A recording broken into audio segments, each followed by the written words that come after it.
The following is the article Vanitas and All Hallows Eve, written and read by Brett Toney. Amid all the gourds and ghouls, the spooky and kooky, the dark and macabre, Christians have differing responses to the annual traditions of this week. However your conscience and convictions lead you to interact, or not, with what has become of October 31st, Christians ought to take Halloween most seriously. I've shared before how I've been helped in considering the missional opportunity the evening's festivities present, as well as by other resources on the topic. Additionally, the origins of the day incline me to reclaim what has been corrupted. Halloween finds its roots in the Christian observance of All Hallowtide, which comprises All Hallows Eve, All Saints' Day, and All Souls' Day.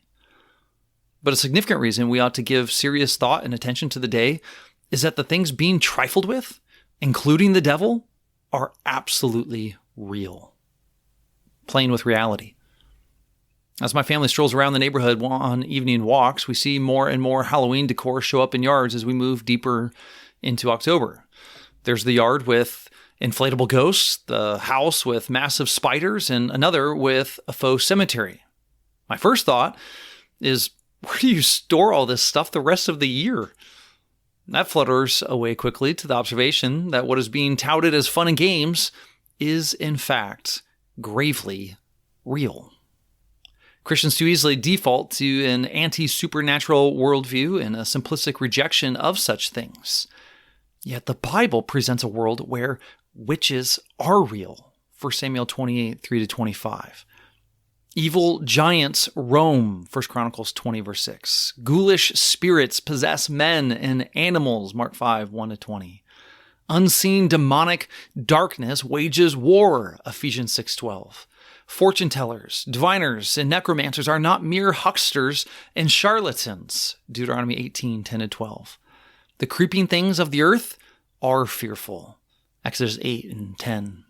The devil, Satan himself, prowls about, Job 1, 6-12, and 1 Peter 5, 8. And death, oh death, that ancient foe, he draws us back into the dust, Genesis 3:19 and 1 Corinthians 15:55. Two paths, triviality or macabre. All of these things are very real. We ought to take them seriously, yet our neighbors flirt and flitter around with them every October. It seems to go in one of two directions. The first is to trivialize them, to make blow-up cartoon varieties of the Grim Reaper, dress up the 7-year-old as a nondescript demon, and portray silly monsters. The other direction seems to take them more seriously, or at least more darkly. Down that path are the horror movies and the things that make you jump in the dark.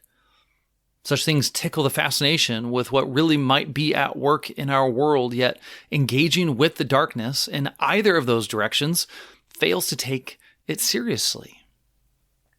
The trivial and macabre both serve to distract.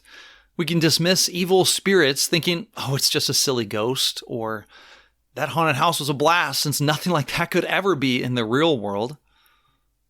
Either reaction makes light of weighty realities.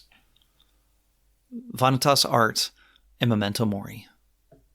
One way to arouse our senses and those of our neighbors to what is really going on in our world is to reflect on the vanity of it. A genre of classical art that developed in the 1600s is known as vanitas. That is the Latin word from which we get vanity, and it is the driving theme of the book of Ecclesiastes. The art form, like the biblical book, highlights the ephemeral nature of life and the futility of finding deliverance from death and sin in anything of this world. A prominent feature of Vanitas paintings is a human skull, recalling Hamlet's famous words, "To be or not to be," spoken while holding a skull. Such artists provoke us to reckon with the world as it really is. Death is real. It is right and wise for us to memento mori, to remember death. We take death seriously not only because making light of it won't make it go away, but we take death seriously because we know the skull crusher has come. Genesis 3:15, Matthew 27:33. In him is life, and the life was the light of men. The light shines in the darkness, and the darkness has not overcome it. John 1, 4 and 5. Christians ought to take Halloween most seriously because it is a day that deals with the most serious of realities. They are the realities that shape and influence this life and the next. And we have been given the privilege of being called children of God, that we might bear witness to the light that darkness cannot overcome.